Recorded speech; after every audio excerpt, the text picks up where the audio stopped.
Intamin's first coaster debuted in 1979, and it was modest enough. Standing 19 feet tall and hitting a top speed of 6 miles per hour, Junior Gemini was a perfect option for kids at Cedar Point. Intamin would hone their craft over the next 20 years, and by the turn of the century, they were living on the cutting edge. But what exactly has Intamin given us over the course of its history? Let's open their catalog and take a look. These are the top 10 most important coaster innovations from Intamin.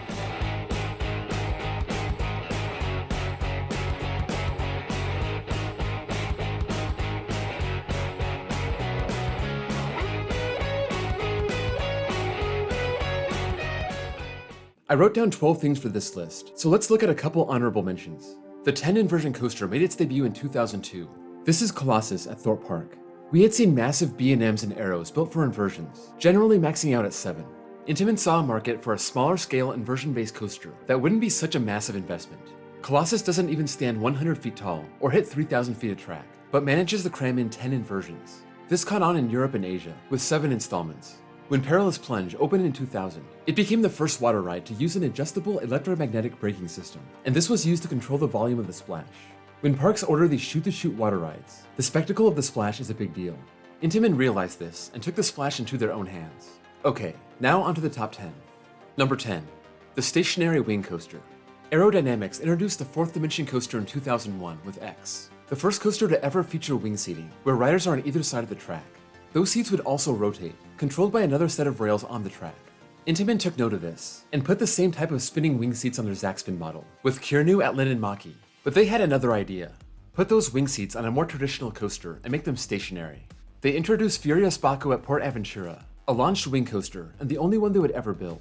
B&M took note and adopted the fixed wing seating, resulting in a very successful line of wing coasters starting in 2011. Number 9. The Sky Jump. Intamin was no stranger to drop towers, with their catalog going back to the mid-90s. But in 2014, they took the drop tower experience to the next level with the Sky Jump. Riders are hoisted up the tower as usual, but then they're tilted forward and dropped face first. Falcon's Fury at Busch Gardens Tampa was the first installation back in 2014, and they put a second one into Groenland in 2017. This hasn't really caught on as a popular model yet, but the GP and enthusiasts love these for the unique ride experience, and the fear factor of your face plummeting to the ground. Number 8. The Inverted Launch Coaster. The first launch coaster debuted in the late 70s. The first suspended coaster was introduced just a couple years later, but it wasn't until 1998 that someone would try to launch a coaster hanging under the track. Intamin was the one that gave it a shot. This was Volcano the Blast Coaster at Paramount's King's Dominion. The challenge of building a ride inside a volcano was hard enough. The electromagnetic launch mechanism on an inverted coaster was a whole nother story. They would use this technology on their impulse coasters also, starting with Linear Gale at Tokyo Dome City in 1998, and 6 more between 2000 and 2003, with the model being revived at a Chinese park in 2021.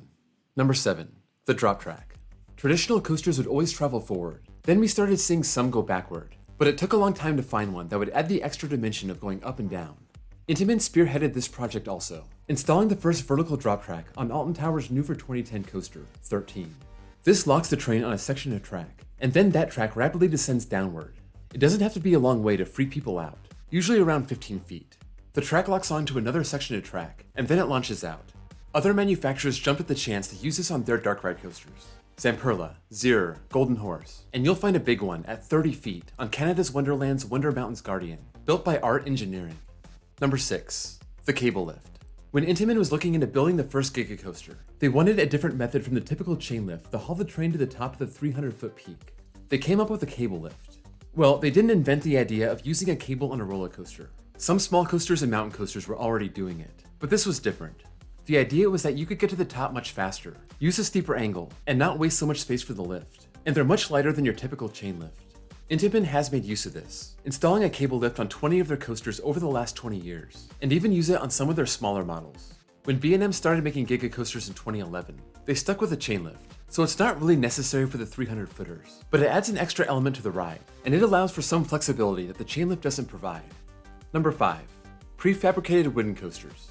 Intamin's first major coaster came in 1981, American Eagle at Marriott's Great America in Illinois.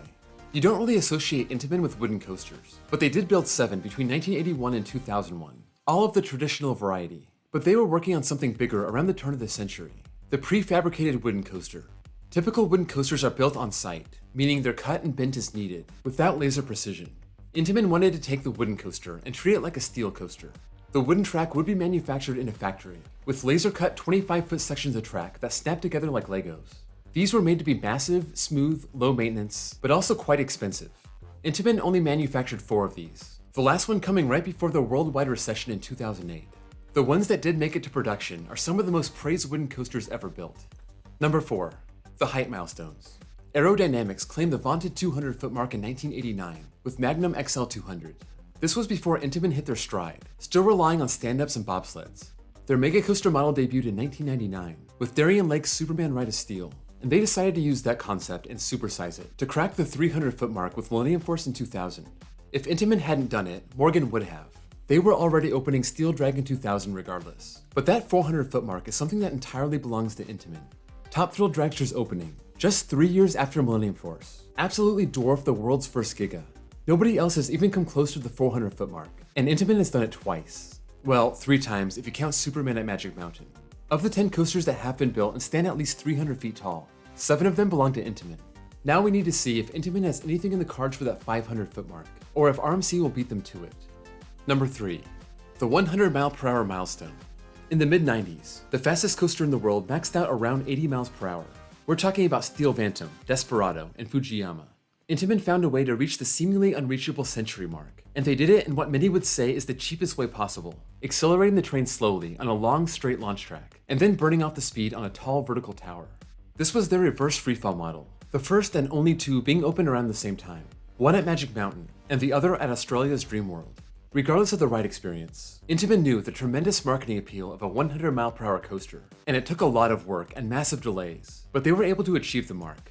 Intamin wasn't done smashing speed records, owning that record ever since Superman's debut, with a small period of time when SNS overtook them with Dodonpa, and their knockout blow came in the form of Formula Rossa in 2010, with a top speed of over 149 miles per hour.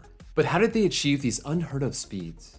They utilized never-before-seen launch technology, and those take the 2 top spots on the list. Number 2. The hydraulic launch. Knott's Berry Farm wanted a launch coaster to replace their disastrous Windjammer surf racers, and they contracted Intamin to get it done. Knott sits on a giant city block in Buena Park, and this plot of land is right in the corner of the park. This launch had to be quiet. SNS had just come out with their compressed air model with hypersonic XLC, but that was way too loud. Intamin came up with hydraulic launch technology. Basically, pressurized fluid is used to drive a dozen hydraulic motors, spinning a winch drum that pulls a cable attached to a catch car, and that's attached to the train. This made massive acceleration at high speeds possible. Accelerator opened in 2002, reaching 82 miles per hour in 2.3 seconds. The next year, the same technology was used to hit 120 miles per hour on Top Thrill Dragster. 2 years later, King Ka used it to reach 128 miles per hour. Finally, in 2010, the aforementioned Formula Rossa put the speed record out of reach with 149 miles per hour. It may be powerful, but it's not very reliable, as these rides are known for their constant downtime. This was almost exclusively used by Intamin with their 17 installations, with just a couple smaller Vekoma coasters having one, and the last one Intamin installed was Formula Rossa 11 years ago. This was significant for the records it broke, but not for its longevity.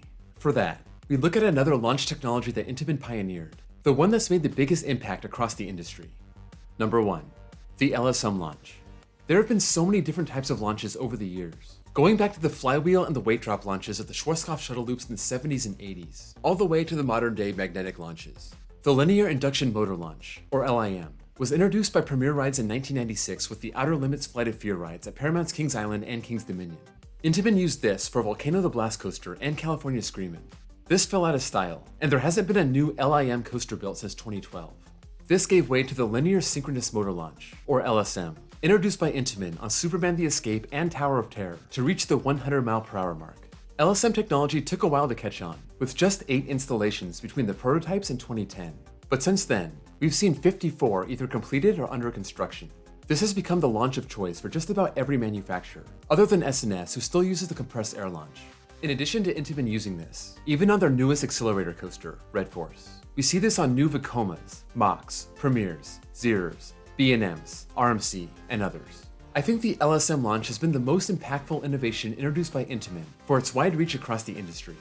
That's all for the innovations of Intamin. Let me know what you think of this list, and if there's anything else that they did that I didn't mention here. Maybe something snuck under my radar, so sound off in the comments below. If you enjoyed this video, be sure to drop a like.